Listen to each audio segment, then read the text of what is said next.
Hello दोस्तों, आज मैं आपको टॉप 5 ऐसे म्यूचुअल फंड्स बताने वाला हूं जिन्होंने लास्ट 10 इयर्स में सबसे ज़्यादा रिटर्न्स बना कर दिए हैं। यदि आप भी इनमें से किसी फंड में इन्वेस्टेड हैं तो आपको भी पोर्टफोलियो में काफ़ी अच्छा प्रॉफिट हो रहा होगा।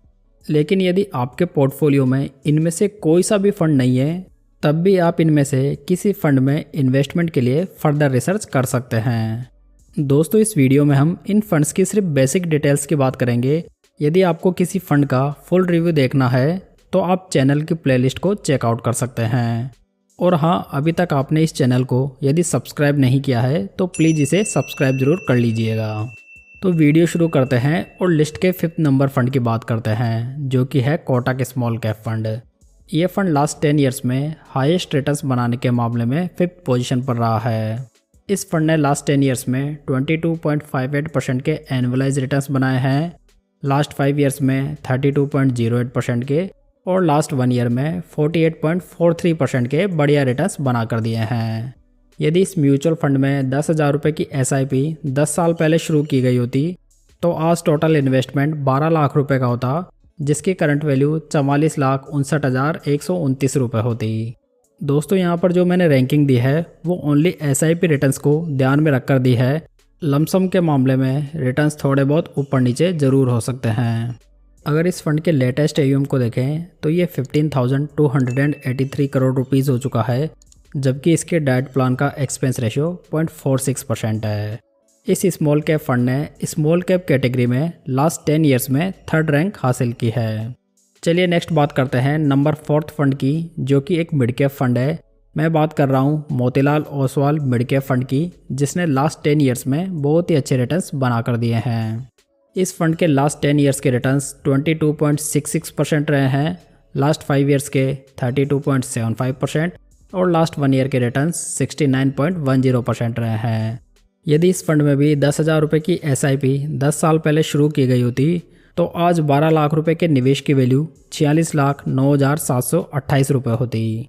इस फंड का लेटेस्ट AUM 10,378 करोड़ रुपीज़ हो चुका है, जबकि इसके डाइट प्लान का एक्सपेंस रेशियो 0.65% है। दोस्तों, ये फंड मिड कैप कैटेगरी का one of the best fund है, जो कि अपने कॉन्सेंट्रेटेड पोर्टफोलियो की वजह से एक अलग पहचान रखता है। चलिए आगे बढ़ते हैं और बात करते हैं नंबर 3 फंड की, जो कि है कोटक इमर्जिंग इक्विटी फंड। ये फंड भी एक मिड कैप कैटेगरी का फंड है। दोस्तों, आपको कई लोग ऐसे कहते हुए मिल जाएंगे कि मिड कैप फंड्स में इन्वेस्ट नहीं करना चाहिए, क्योंकि यहाँ पर स्टॉक सिलेक्शन के लिए लिमिटेड स्टॉक्स होने की वजह से प्रॉब्लम आ सकती है। लेकिन देखा जाए तो काफ़ी मिड कैप फंड्स ने पिछले 10 सालों में बहुत ही बढ़िया रिटर्न्स बना कर दिए हैं, जिसका प्रमाण कोटक, HDFC, मोतीलाल और एक्सिस के मिड कैप फंड्स हैं।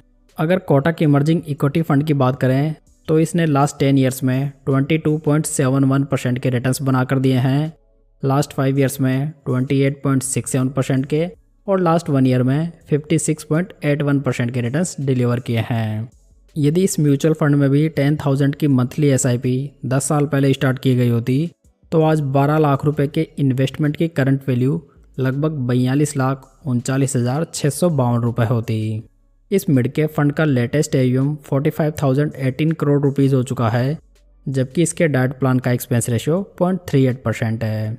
इस वाले फंड ने मिड कैप कैटेगरी में लास्ट 10 ईयर्स में नंबर 1 की रैंक हासिल की है। लिस्ट के यदि नंबर 2 फंड की बात करें तो यहाँ पर Nippon India small cap fund आता है। ये फंड स्मॉल कैप कैटेगरी का लास्ट 10 ईयर्स में 2nd बेस्ट फंड है। इस फंड ने लास्ट 10 ईयर्स में 25.56% के रिटर्न्स बनाए हैं, लास्ट 5 ईयर्स में 35.67% के, जबकि लास्ट 1 ईयर में 61.80% के रिटर्न्स बना कर दिए हैं। यदि इस फंड में भी 10 साल पहले 10,000 की मंथली SIP स्टार्ट की गई होती तो आज 12 लाख रुपए के निवेश की करंट वैल्यू 54,41,253 रुपये होती। इस फंड का लेटेस्ट AUM 51,566 करोड़ रुपीज़ हो चुका है, जबकि इसके डाइट प्लान का एक्सपेंस रेशियो 0.68% है। दोस्तों, जैसा कि ये फंड एक स्मॉल कैप फंड है और इसका लेटेस्ट AUM 51,000 करोड़ से भी ज़्यादा हो चुका है, जो कि थोड़ा बहुत कंसर्न ज़रूर बन जाता है। दोस्तों, नंबर 1 फंड की बात करने से पहले यदि आप स्टॉक्स, IPO और म्यूचुअल फंड्स में इन्वेस्ट करने के लिए बेस्ट डीमैट अकाउंट ओपन करना चाहते हैं तो आपको इंडिया के बेस्ट ब्रोकर्स का लिंक नीचे डिस्क्रिप्शन बॉक्स में मिल जाएगा। जहां से आप फ्री में अपना इन्वेस्टमेंट अकाउंट ओपन कर सकते हैं। चलिए फाइनली बात करते हैं नंबर 1 फंड की। ये फंड भी एक स्मॉल कैप कैटेगरी का ही फंड है। मैं बात कर रहा हूँ SBI स्मॉल कैप फंड की, जो कि इस कैटेगरी का फर्स्ट रैंक फंड भी है। इस फंड ने लास्ट 10 ईयर्स में 25.61% के एनुअलाइज रिटर्न्स बनाए हैं, लास्ट 5 ईयर्स में 29.66% के और लास्ट 1 ईयर में 47.21% के रिटर्न्स बना कर दिए हैं। यदि आप यहाँ पर देखेंगे तो आपको लास्ट 10 ईयर्स के रिटर्न्स में SBI और निप्पॉन में बहुत ही मामूली अंतर दिखाई देगा। हालांकि लास्ट 5 ईयर्स में निप्पॉन स्मॉल कैप फंड थोड़ा बेटर परफॉर्म कर रहा है। यदि SBI स्मॉल कैप फंड में 10,000 रुपये की मंथली SIP 10 साल पहले शुरू की गई होती तो आज 12 लाख रुपए के निवेश की करंट वैल्यू 45,22,571 रुपये होती। यदि इस फंड का लेटेस्ट AUM देखें तो ये 28,375 करोड़ रुपए है, जबकि इसके डाइट प्लान का एक्सपेंस रेशो 0.66% है। दोस्तों वीडियो में मैंने सिर्फ टॉप 5 म्यूचुअल फंड्स की बात की है जिन्होंने लास्ट 10 ईयर्स में हाईएस्ट रिटर्न्स बनाकर दिए हैं, जबकि टॉप 10 फंड्स की लिस्ट आप यहाँ पर देख सकते हैं, जिसमें कि आपको quant small cap fund, axis small cap fund, quant mid cap fund, DSP small cap fund और Mirae asset large and mid cap fund भी देखने को मिल जाएंगे। तो आशा करता हूँ दोस्तों ये जानकारी आपको पसंद आई होगी। इस वीडियो को लाइक, कमेंट और शेयर जरूर कीजिएगा, साथ ही इस चैनल को सब्सक्राइब जरूर कर लीजिएगा। तो चलिए दोस्तों फिर मिलते हैं किसी नई जानकारी के साथ।